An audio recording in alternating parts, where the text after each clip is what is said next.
After studying this module, you shall be able to describe the learning processes and explaining about what learning is all about. You will also understand about the Pavlov who discovered classical conditioning. You will be able to describe behaviors that are learned and unlearned in classical conditioning. You will also learn the applications of classical conditioning in our everyday life. From the day we are born, we begin with processes of learning that last throughout our life. Today, learning holds a very important place in psychology. Important concepts of learning are seen in numerous areas of psychology, such as cognitive psychology, in education psychology, as in social and in developmental psychology.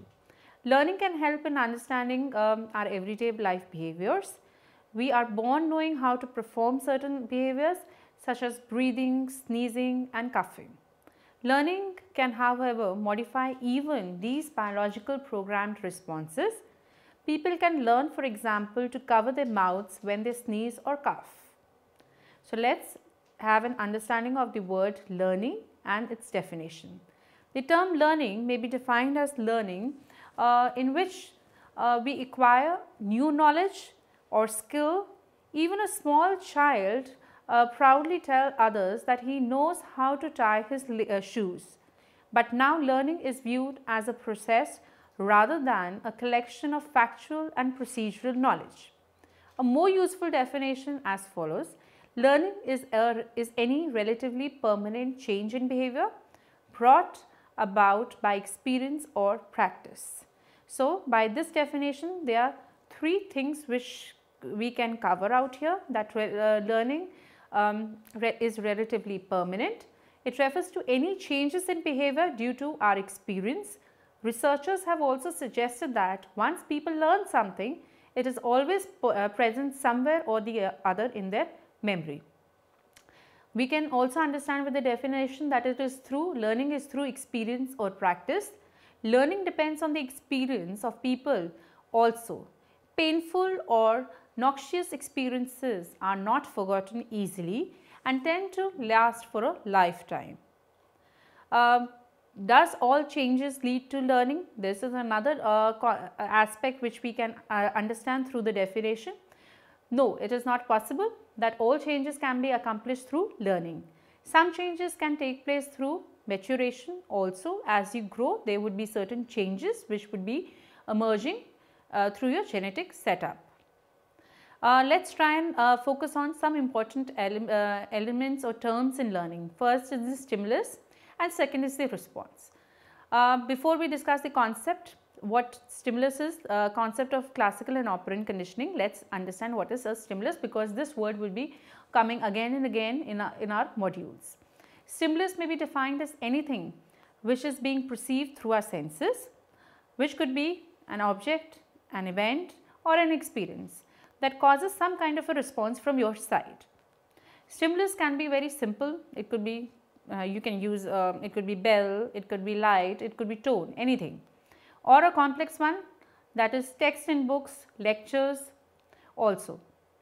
So, this is stimulus. Now, what is the response? Response is any activity of the muscle or other identifiable behaviors. Therefore, it is the reaction of an organism to some event or situation. What kind of a response you give to a situation? When if you are sleeping and light is switched on, that is a stimulus. So, what kind of a response would be there? Blinking of eyes. So, this would be your response. Now, let us try and understand what classical conditioning is. It has been seen that psychology's major focus was on the mental activity till earlier 90s, the mental activity till early 1900s, which was a cause of dissatisfaction for many research scientists.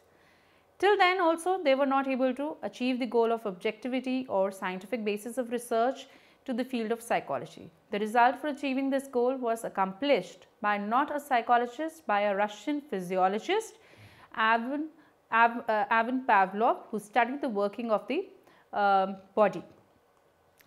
He won a Nobel Prize in 1904 for his work, where he scientifically studied the digestive system of the dogs. It was another discovery, though, that made him famous in the field of psychology. Pavlov found that putting food powder on a dog's tongue would lead to response from the dog in the form of salivation. This was due to salivary glands that would automatically start releasing saliva to help in chewing and digestion. This is a normal reflex which is present in both humans and animals. Pavlov soon started to notice that the dog not only started to salivate when he found when the food was presented to them, but also at the sight of the food led to this kind of a response. That meant that dog was starting to salivate even before he put the food powder on his tongue. He concluded that the dogs were learning to respond to stimuli other than the food powder. Pavlov spent rest of his life in studying these concepts, which are known as Pavlovian conditioning or classical conditioning. To better understand the basic concept of classical conditioning, let's look at the observations studied by Pavlov in his experiment. Before conditioning, food was presented, which is termed as your unconditioned stimulus, and the response of the dog was salivation, that is unconditioned response.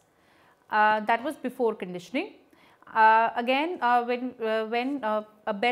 we had introduced the stimuli out here before conditioning, bell is termed as a neutral stimulus, which will lead to no conditioned response, that is no salivation was there. During conditioning, we had seen that bell was there, which was paired with food, and an unconditioned response was generated, which was salivation. After conditioning, after we had gone through this number of trials, we could see that bell was now a conditioned stimulus, which led to a conditioned response of salivation. So, what is before conditioning? As Pavlov observed his dog, he found out that there should be a stimulus present which can simultaneously or automatically trigger a reflexive response.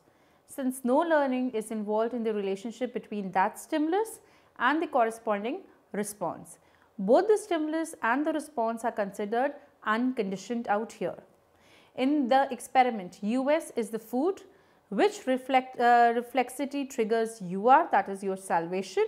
In addition, before conditioning occurs, neutral stimulus must be presented to the organism. In the picture, when the bell, that is the neutral stimulus, is rung, no salivation was occurring. During conditioning, what had happened? When conditioning is initiated, the neutral stimulus will be presented together with the unconditioned, that is unconditioned stimulus. As shown in the image, the bell is presented with the food, which leads to salivation. With repeated pairings, we could see that organism will learn to create a connection between neutral stimulus and the unconditioned stimulus. After conditioning, what we had seen, that US becomes US unconditioned stimulus becomes conditioned stimulus, and unconditioned response becomes your conditioned response, as they are both products of the process of conditioning. Now, let us see what are the different elements in classical conditioning. During the study of Pavlov had identified some key elements that are important for conditioning to take place. These are unconditioned stimulus, a stimulus that elicits a response before any conditioning has occurred. In the case food served as unconditioned stimulus. Unconditioned response, that is UCR, a reflex response elicited by an unconditioned stimulus.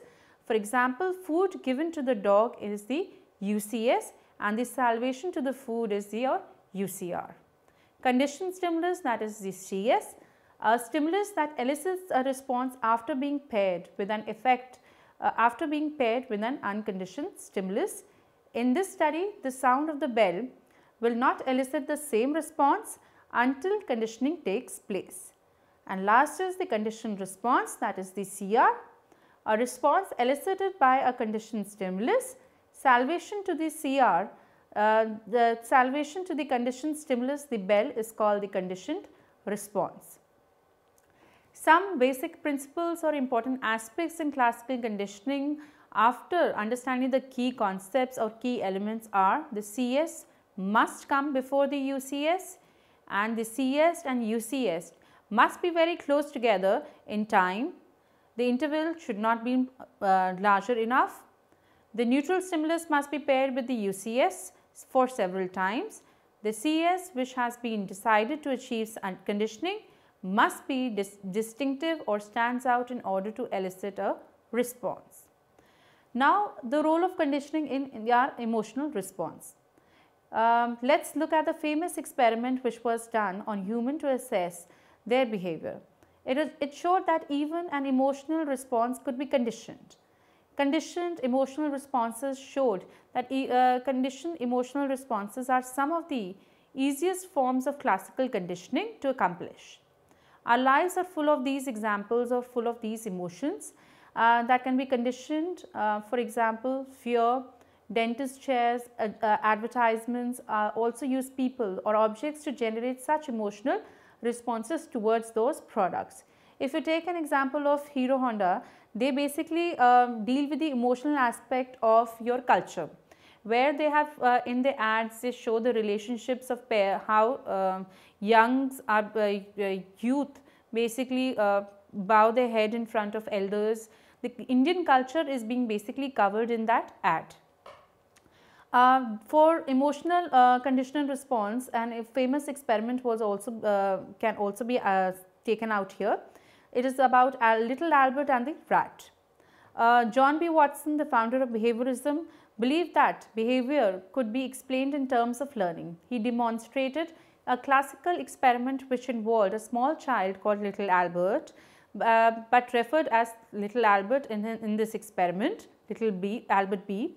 According to Watson, infants were not naturally afraid of animals. So, fear response was being generated where Albert was conditioned to fear rats when a loud noise was being generated. When the rat used to come close to the little Albert, a loud hammer noise was produced, so that the fear of rats was being generated in little Albert.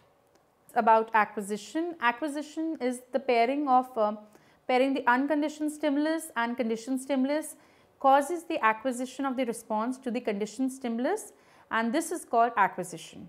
Remember, the unconditioned stimulus is one that naturally evokes the UCR.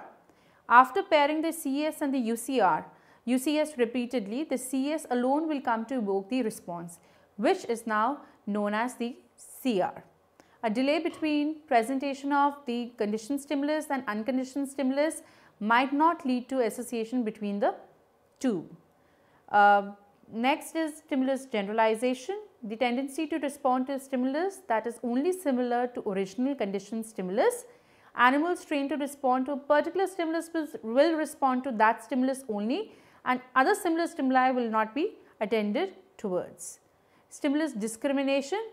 If the animal responds to one stimulus but not to another, we say that discrimination has taken place, where they are able to discriminate between two similar stimuli. Extinction. In classical conditioning, the response will get weaker and weaker if you present the CS over and over again without the US. That is, your food is not presented, then extinction will take place. Spontaneous recovery. Reappearance of a learned response following apparent conditioning will be taken. That is, spontaneous recovery is the reappearance of a response that had been extinguished, where food, again if you present the food, that response will start coming. Applications of classical conditioning, where all we can apply classical conditioning in our day-to-day life, that is phobias. Fear that persists even when no realistic danger exists is known as phobia. By using principles of classical conditioning, a therapeutic technique was developed for treating any such phobia. This technique was first developed by Wolpe. Wolpe believed that the link between CS and the US must be broken in order for the therapies to work. So, to follow up from the lightning example for the therapy to work, the link between the lightning and the thunder has to be broken down. Systematic desensitization is based on the principle of classical conditioning also, and it was developed by Mary Cover Jones in 1924 to help a boy named Peter who was terrified of rabbits. To help Peter get over his fear of rabbit, Jones planned to have a rabbit present while Peter ate his meals.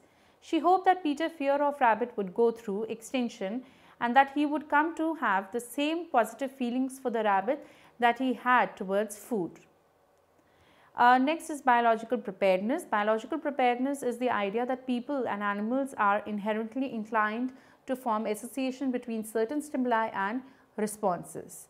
This concept plays an important role in learning, particularly in understanding the classical conditioning processes. Biological preparedness and classical conditioning, also a great example of this can be with the work of classical conditioning process is the development of taste aversions. Have you ever eaten something and then gotten sick afterwards? You try and associate that food with your sickness and you will blame it. That chances are probably good that you avoid eating that particular food every time, because then an association which you had found, it would lead to food poisoning. So, after studying this module, let's see what you have learned. We can summarize it by saying that learning is defined as a relatively permanent change in behavior due to experience. The three basic kinds of learnings are classical conditioning, operant conditioning and observational learning, and we have covered here is classical conditioning. While studying digestion in dogs, Pavlov learned if neutral stimulus is repeatedly paired with unconditional stimulus that already elicits the unconditioned response, the neutral stimulus will come to elicit the same response. And Watson demonstrated the conditioning process in human beings in the classical experiment with little Albert. You had also understood about acquisition, extension, and about how high order conditioning can also take place. Application of classical conditioning is also seen in a wide range of bodily preparedness, including your fears, phobias, systematic desensitization. Learning is when you learn something. Example, marks obtained in a test. Learning is termed as relatively permanent. By this, we mean that once people learn something, it is always present somewhere in the memory. Experience also plays an important role in learning, as painful or noxious experiences are not forgotten easily and tend to last for a lifetime. It has also been seen that some changes takes place through maturation and not only through learning. Therefore, any kind of change in the way an organism behaves is learning.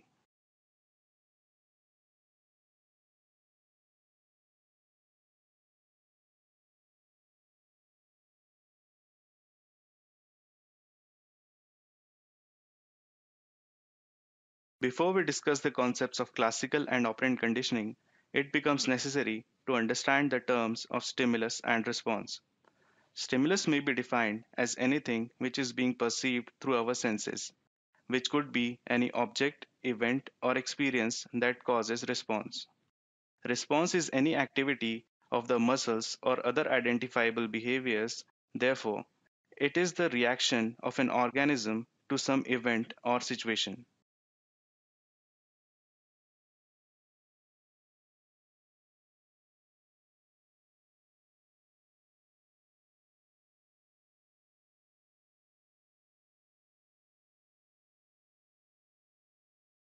Let us now understand the concept of classical conditioning.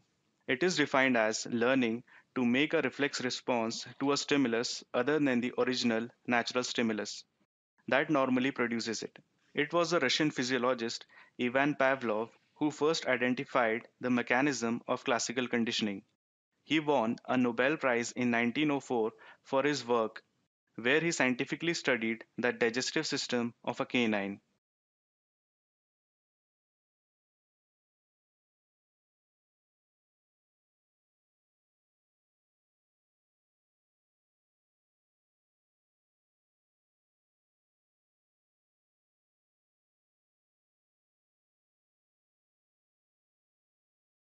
The image here shows the setup of his experiment.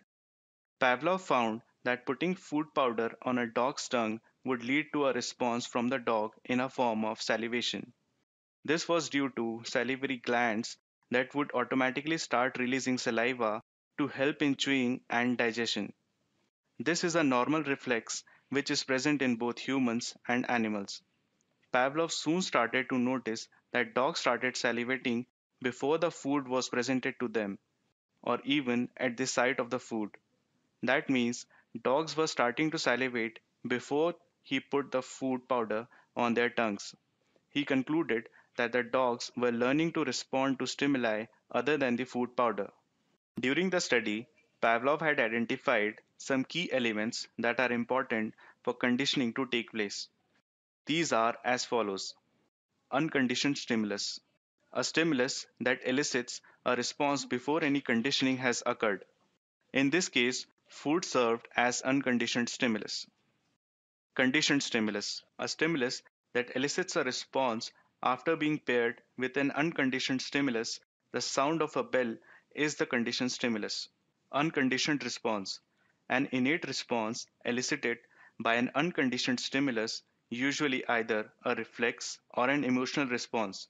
For example, food given to the dogs is the unconditioned stimulus, and the salivation to the food is the unconditioned response. Conditioned response, a response elicited by a conditioned stimulus.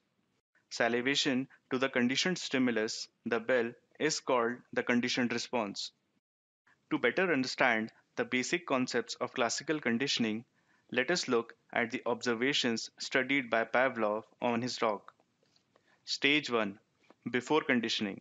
In this stage, the unconditioned stimulus produces an unconditioned response in an organism. In basic terms, this means that a stimulus in the environment, that is food, has produced a behavior response which is unlearned, unconditioned, and therefore is a natural response, that is salivating, which has not been taught. This stage also involves another stimulus which has no effect on a person and is called the neutral stimulus, that is, the bell. The neutral stimulus could be a person, object, place, etc. The neutral stimulus in classical conditioning does not produce a response until it is paired with the unconditioned stimulus. Stage 2: During conditioning. During this stage, a stimulus which produces no response, that is neutral, in this case bell, is associated with the unconditioned stimulus, that is food, at which point it now becomes the conditioned stimulus, and the dog starts salivating at the sound of the bell only. Stage 3: After conditioning. Now the conditioned stimulus, that is bell, has been associated with the unconditioned stimulus, that is salivation, to create a new conditioned response, that is salivate. Let us now understand some of the important principles involved in classical conditioning. They are: acquisition. In acquisition, pairing the unconditioned stimulus and the conditioned stimulus causes the acquisition of the response to the conditioned stimulus. Example: blinking of eyes when air is blown. Extinction. In extinction, the response will get weaker and weaker if we present the conditioned stimulus over and over without the unconditioned stimulus. For example, when Pavlov stopped giving food with the bell, the dog soon stopped salivating at the ringing of the bell. Spontaneous recovery. It is the reappearance of a response, a conditioned response, that has been extinguished. This is referred as spontaneous because the response seems to appear out of nowhere.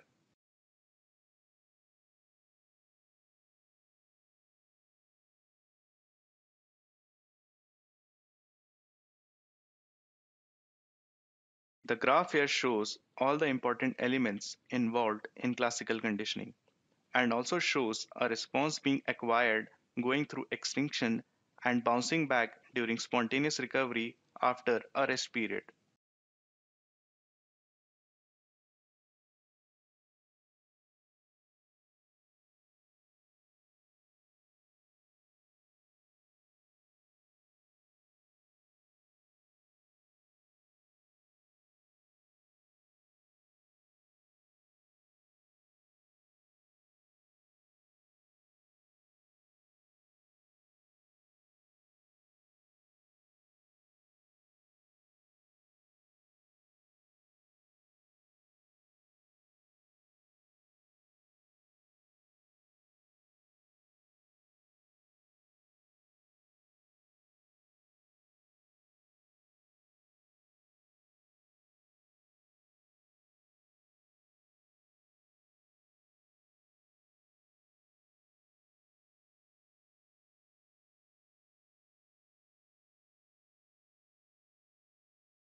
Other important principles in classical conditioning are stimulus generalization.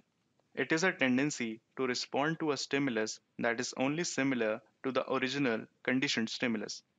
For example, Pavlov had conditioned dog to the sound of a bell, but when dog hears a sound similar to that, he was not able to differentiate and will respond to that tone. Stimulus discrimination. If the animal responds to one stimulus but not to another, we say that the animal is discriminating between the two stimuli. This is called discrimination. Discrimination is the opposite of generalization.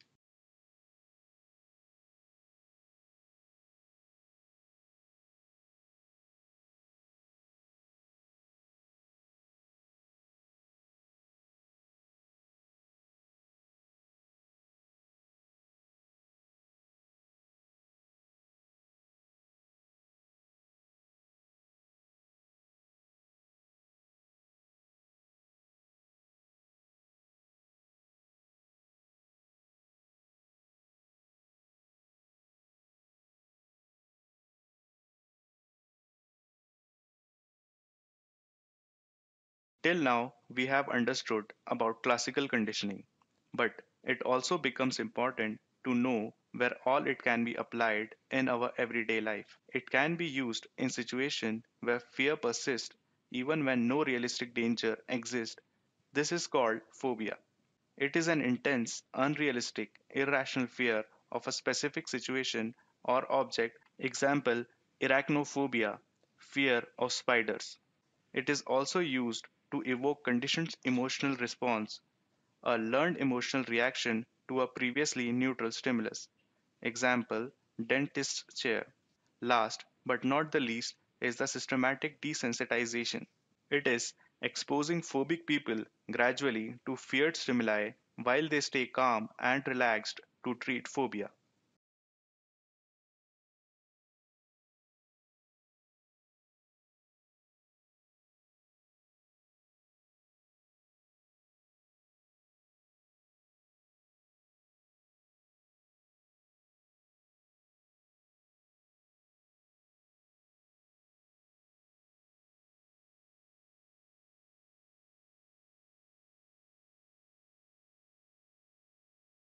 In this module, we have learned about learning as a relatively permanent change in behavior due to experience.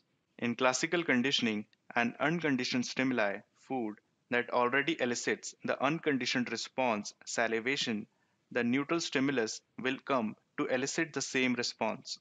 We also discussed about principles involved in classical conditioning, namely acquisition, extinction, spontaneous recovery, generalization, and discrimination.